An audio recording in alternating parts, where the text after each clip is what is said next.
నమస్కారం. నేను మీ శ్రీదేవిని. ప్రపంచంలో మంచి కంటే చెడు చాలా వేగవంతంగా ప్రచారంలోకి ఉంటుంది. అయితే ఈరోజు మనం చేసే కార్యక్రమాలు మంచి కార్యక్రమాలు కూడా శరవేగంగా అందరి మనసులోకి కూడా దూసుకొని వెళ్ళిపోయి ఎంతో మంచి మనసున్న మనుషులకి కూడా చాలా మందికి స్పందన కలిగి చాలామంది ముందుకొచ్చి నాకు కానీ నేను చేసే కార్యక్రమాలకు కానీ ఎంతగానో తోడ్పడుతూ నాకు అందరూ సహకారాలు అందిస్తూ మీ బ్లెస్సింగ్స్తో నన్ను నడిపిస్తూ ఉన్నారు. అయితే ఒక 2-3 డేస్ బ్యాక్ మనం సుకుమార్ అనే ఒక సిఏ స్టూడెంట్ని నేను కలవటం జరిగింది కదా. మరి సిఏ స్టూడెంట్ సుకుమార్ గురించి మీకు అందరికీ చెప్పాల్సిన అవసరం లేదు. ఆ తమ్ముడిని బ్లెస్ చేయడానికి ఈరోజు మన ముందుకి చాలామంది వచ్చారండి. మరి వాళ్ళందరినీ కూడా నేను మనస్ఫూర్తిగా మీ అందరికీ కూడా నేను హృదయపూర్వకంగా శిరస్సు వంచి నమస్కారం చెల్లిస్తున్నాను. వాళ్ళందరూ ఇప్పుడు నాతోనే ఉన్నారు. నా మీద నమ్మకంతోనో లేకపోతే సుకుమార్ మీద దయ ప్రేమ ఎక్కడో ఏదో వాళ్ళకి మనసు ఉంది కాబట్టి సుకుమార్కి సహాయం చేయడానికి ఈరోజు నా వీడియో ద్వారా వాళ్ళకి స్పందన కలిగి వాళ్ళ మంచి మనసుకి ఇంతవరకు వచ్చారంటే నిజంగా నేను వారందరికీ కూడా మనస్ఫూర్తిగా నమస్కారాలు చెల్లించుకుంటున్నాను. అయితే మరి ఇప్పుడు మన సుకుమార్ తమ్ముడిని రమ్మని చెప్దాం. నాన్న, డాడీని తీసుకొని వచ్చేసి.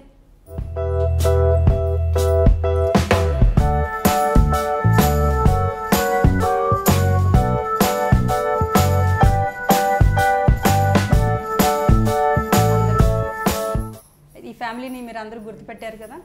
సో ఈ ఫ్యామిలీ కోసం ఎంతమంది వచ్చారో కూడా చూద్దాం.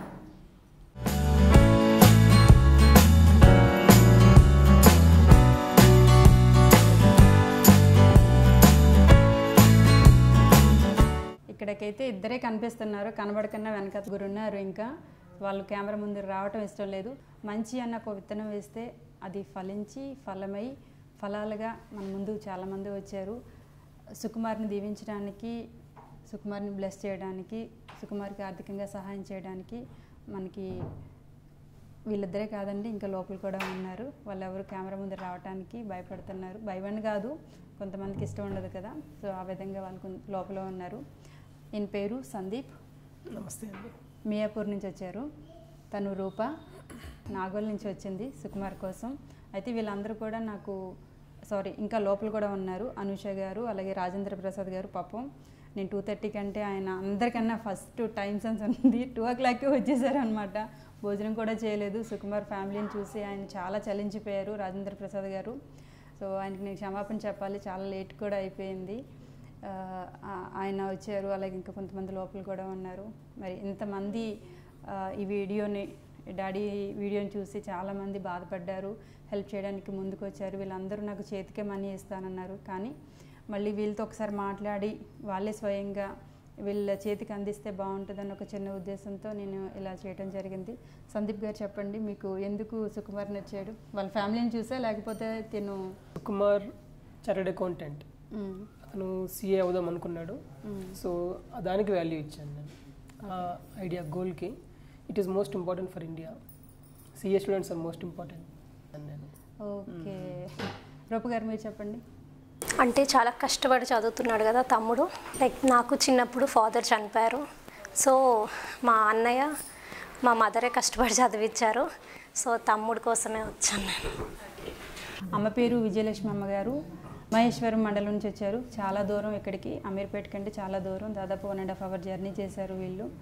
సో మీరు వీడియో చూసి తినని చూసి స్పందించారా? ఇద్దరిని చూసి స్పందించారు.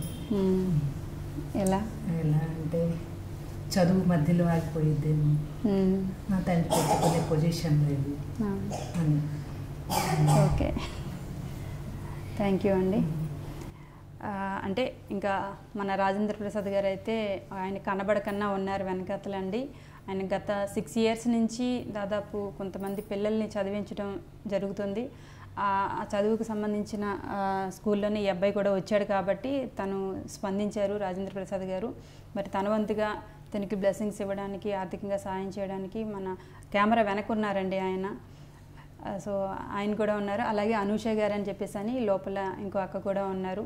తను కూడా సుకుమార్ని చూసి తను కూడా చాలా ఫీల్ అయ్యారు. తన వంతుగా ఏదైనా సహాయం చేయాలి, నేను మీకు ఇస్తాను మనీ అంటే, నాకు ఇస్తే నేను తీసుకోనండి, మీరు వస్తేనే తీసుకుంటాను అంటేనే వాళ్ళు వచ్చారనమాట.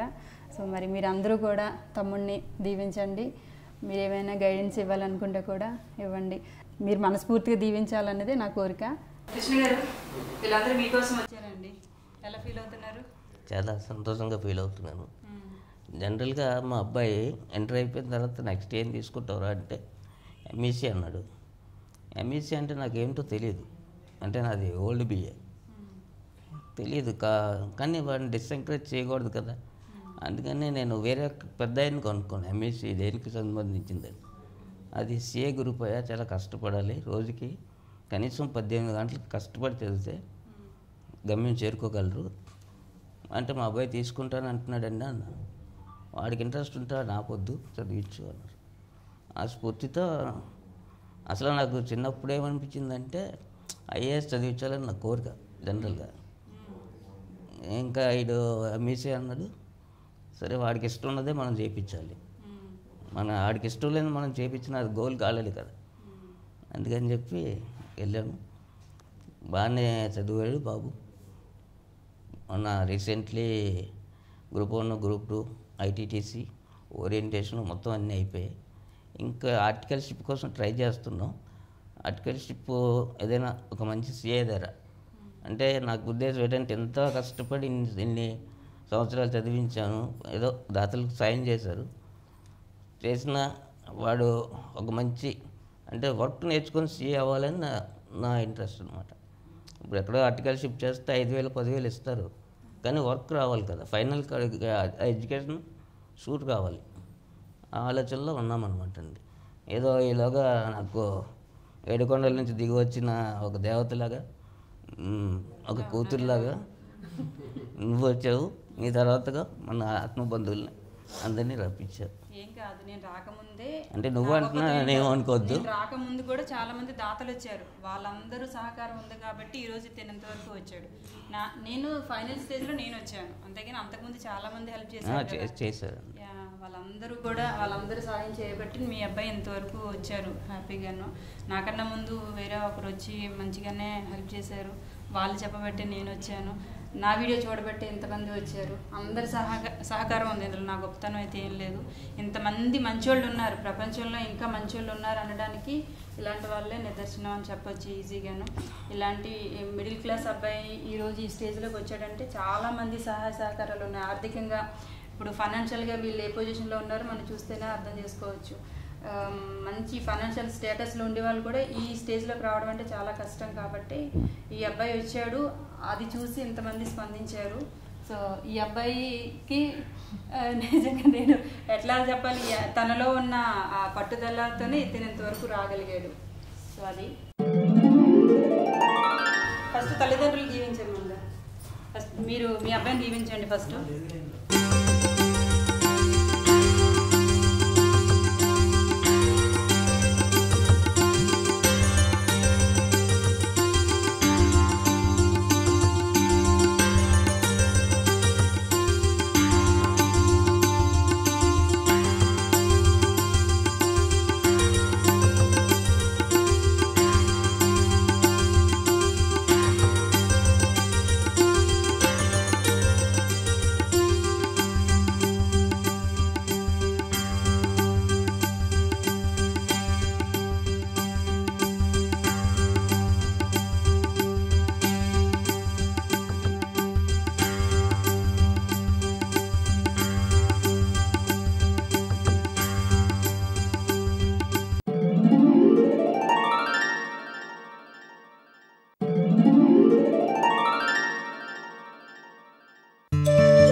ఇలాంటి వాళ్ళని నెలకు 100 మందిని చదివించే స్టేజ్కి రావాలి. ఓకేనా? ముందు నెలకు 100 మంది ప్రతి స్టేజ్లో అవ్వాలి, మిలియన్స్ కన్నా దాటిపోవాలి.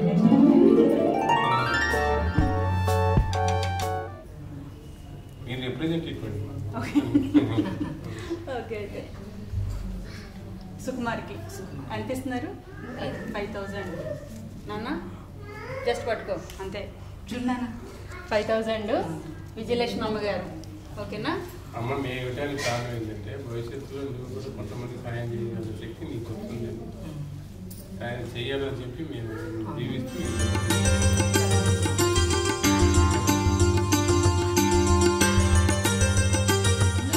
మా డాడీ బర్త్డే నేను ఎప్పుడు ఏదో ఒకటి చేయాలనుకునేదాన్ని. నాన్న బర్త్డేకి అక్క 5000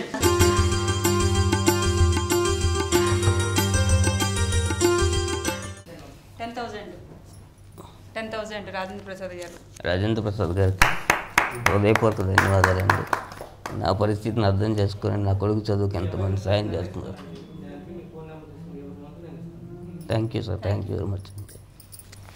అనుష గారు.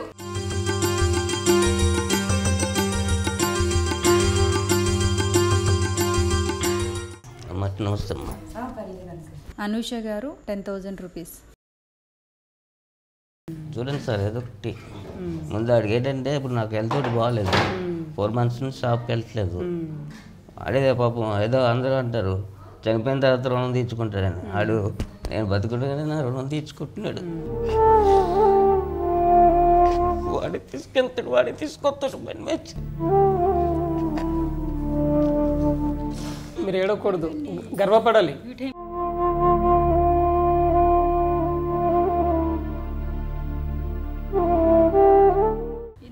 ఎందుకు ఏడుస్తున్నారు చెప్పండి? ఎందుకు? మీ ఆయన పరిస్థితి మీకు ముందే తెలుసు కదా, ఎందుకు ఏడుస్తున్నారు? మీ అబ్బాయిని తలుచుకోనా?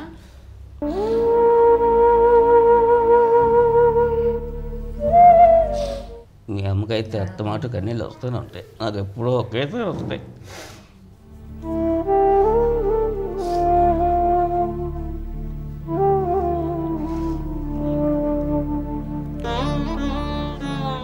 సుకుమార్, ఒకటే గుర్తుపెట్టుకున్నాను, నువ్వు చిన్నప్పటి నుంచి మీ నాన్న కష్టంతో పెరిగావా అమ్మ కష్టంతో పెరిగావా అన్నది పక్కన పెడితే, నిన్ను నీలో ఉన్న టాలెంట్ని గుర్తించి ఎంతోమంది ఇట్లాంటి పెద్దవాళ్ళందరూ కూడా నీకు సహాయం చేశారు.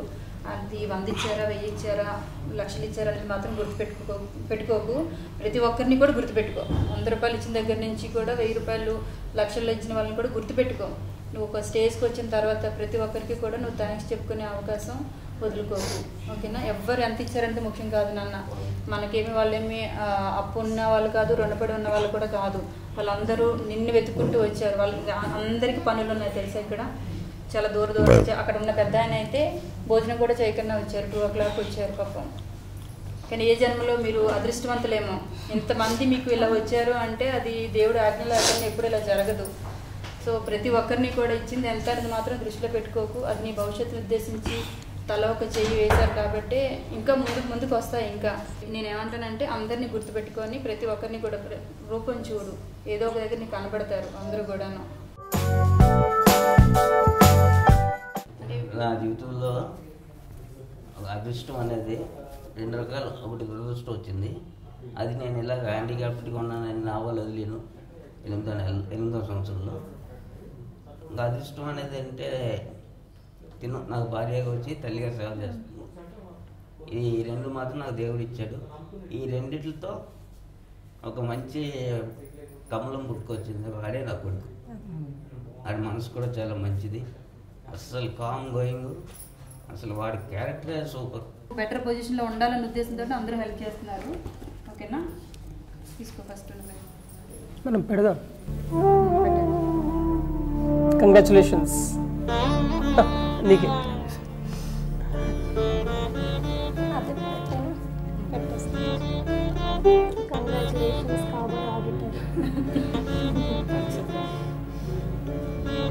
Already your auditor.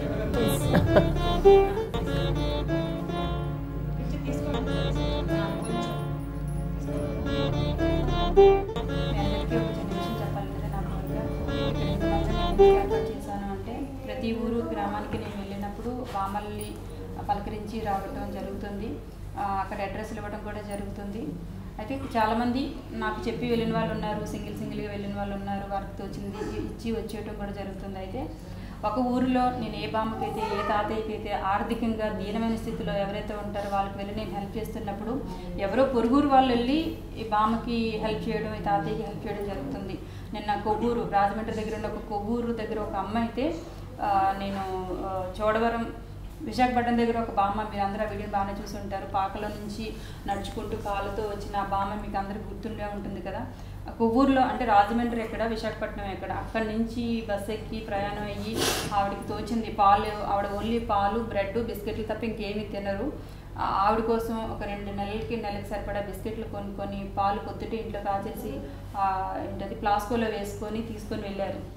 సో అలా ఎక్కడెక్కడి నుంచో రావటం కాదండి. నేనేమంటానంటే ఒక ఊరిలో సమస్య ఉన్నది అని నేను వీడియో పెట్టినప్పుడు మీకు అందరికీ తెలిసే ఉంటారు కదా వాళ్ళ పరిస్థితి ఎట్లా ఉంటుంది అనేది మీకు అందరికీ తెలుసు. కాబట్టి 10 మంది కలిసి చేతికి 100 రూపీస్ ఇచ్చినా కానీ ఆ మిడిల్ క్లాస్ ఉన్న తాతయ్య అమ్మమ్మ మిడిల్ క్లాస్ కూడా కాదు, వాళ్ళు ఆర్థికంగా చాలా ఇబ్బందుల్లో ఉన్న వాళ్ళ దగ్గరికి నేను వెళ్తాను.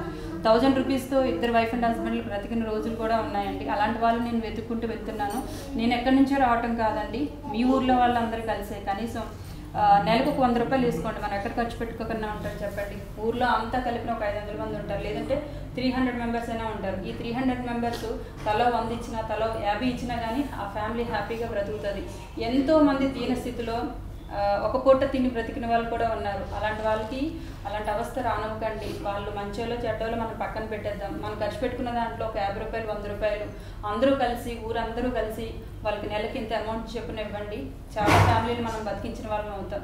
ఈ ఒక్క చిన్నదే నేను మీకు అందరికీ చెప్పాలనుకుంటున్నాను. ఈ ఉద్దేశంతో వీళ్ళందరూ ఎక్కడెక్కడి నుంచో వచ్చి ఈరోజు తమ్ముడికి ఎలా అయితే హెల్ప్ చేశారో మీ ఊర్లో ఉన్న మీ తాతయ్య అమ్మమ్మలకి మీరందరూ అలాగే హెల్ప్ చేయాలని నేను కోరుకుంటున్నాను. ఇక్కడ నుంచి 1 year వరకు మన తమ్ముడు బాగా చదివితే ఆ చదివినంత వరకు కూడా ఎవరైనా హెల్ప్ చేస్తే ఇంకా తిరిగిలేదు. ఒక 1 year వరకు మనందరి సపోర్ట్ సుకుమార్కి ఇద్దాం, అంతే చాలు. తన లైఫ్ ఇంకా మనకి తిరిగి చూసుకోవాల్సిన అవసరం లేదు. ఓకేనా? నా మాట మరణించి మీ పనులన్నింటినీ పక్కన పెట్టుకొని నా మాటకి వాల్యూ ఇచ్చారు. ఈ ఫ్యామిలీకి సపోర్ట్ ఇవ్వడానికి ఇంత దూరం ప్రయాణించి వచ్చిన ప్రతి ఒక్కరికి కూడా మీరే చాలా ఇన్స్పిరేషన్.